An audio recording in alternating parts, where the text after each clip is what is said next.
Okay, we're on to section 2 in chapter 2. And the first section was, what was it called? It was called terminology or something like that. Symbols and terminology. So we learned how to represent a set, which is just a group of numbers or things that have some relationship to each other, either through, if it was words, there's usually some reason why you put words together, even though theoretically you don't need to. You just have a group of random words and they could be in the set. So sometimes they have some relationship to each other, and sometimes they're just kind of a random kind of thing. We talked about elements, which are just the individual components of the set. We use brackets to represent sets, the elements of the set, and we separate the different elements by a comma. And so what we're doing now is we're going to talk about subsets and Venn diagrams. So we're going to actually start on problem number 5. So it's kind of looking at subsets, or whether they're subsets or not subsets. So if they're a subset, we use this terminology. So that's subset. Okay, so, and this is not a subset. So if you take that and you put it across to it, not a subset. It shouldn't be too far, too foreign to you. What is it? I'm trying to think of a word. There's things where you have a cross through it to show that it's not that. Okay, so problem number 5 is -2, 0, 2. That's a set of 3 numbers. And the question is that a subset of -2, -1, 1, and 2. And because you don't have a 0 in this one, this cannot be a subset. So it is not a subset. Now if this was a 1 or a -1, then it would be a subset. Each element in the subset is in the original set. Okay, let's do number 8. So we have subset A, N, and D. And we have a set which is R, A, N, D, Y. And Randy. And because we have this is in both of them, it's in the subset and the set, we have this one, which is also in both of them, and we have this one. So because each one of these elements is from the set, then this is a subset. Now if you did it the other way around, if this is on the left-hand side and this is on the right-hand side, it wouldn't be true.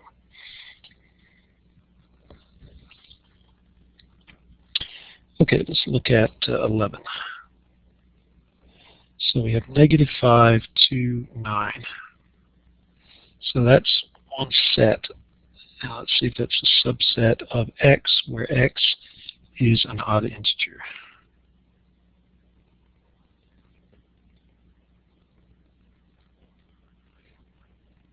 Well, this would be a subset of that, as long as all these are odd integers. Well, this is not an odd integer, this is an even integer. So it's not a subset. Now, if we had something like -5, -1, 9, where those all are odd, then that would be true.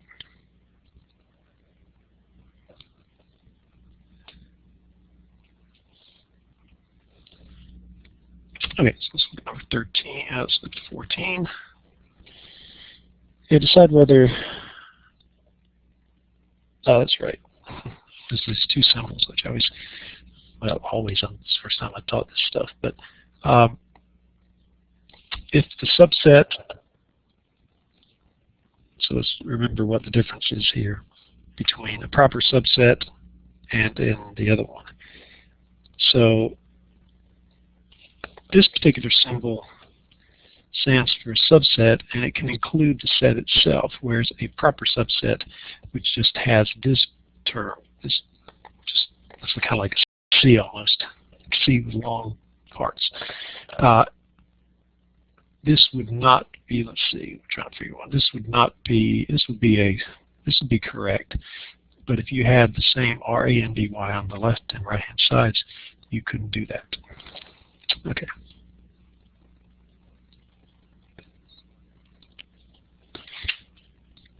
So most subsets include combinations of terms in the original set, but if you include every term, then it's not this kind of, if you include every term, it's this kind of subset, but not that kind of subset.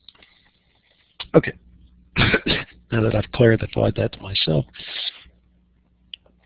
so we got what we have to do in these next couple of ones is determine whether it's this and whether it's that. And so in 14 we have three colors. We have red, blue, and yellow. And on the right hand side we have yellow, blue, and red. And it doesn't really matter what order they are. Now I couldn't use this by itself because the terms in this one are the same terms as in this one.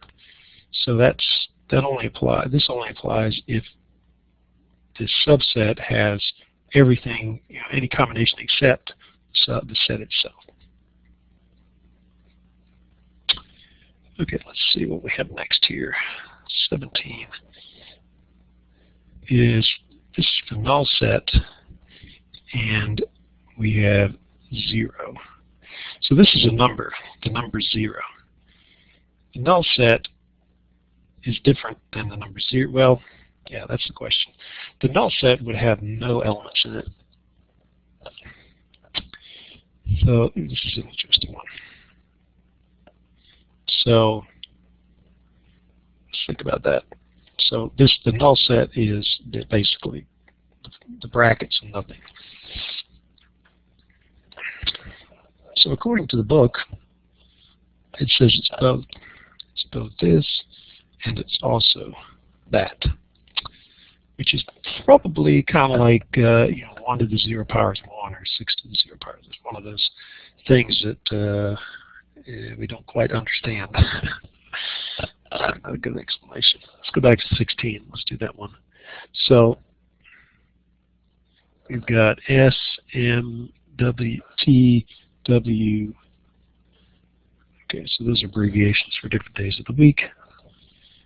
This is W, E, E, K.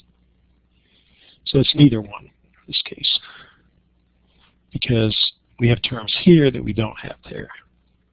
So you have to have at least the terms in here that are there. Okay. Let's do 19.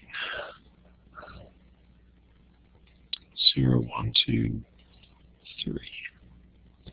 And the right hand side is 1, 2, 3, 4. And this is also a neither one, because this is not a subset, either kind of subset, because I don't have a 0 over here now. So if I did this, and I had a 0, 1, 2, 3, and I had 0, 1, 2, 3, 4, this would be that. And, but it would not be, well, it would also be that. So it's really both of them.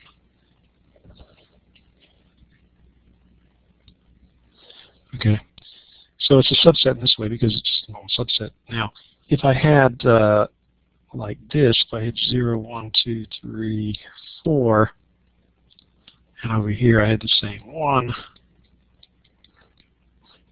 this would be okay, but this would not be okay because this is equal to that, and that cannot happen in terms of a proper subset. Okay, so hopefully that makes sense.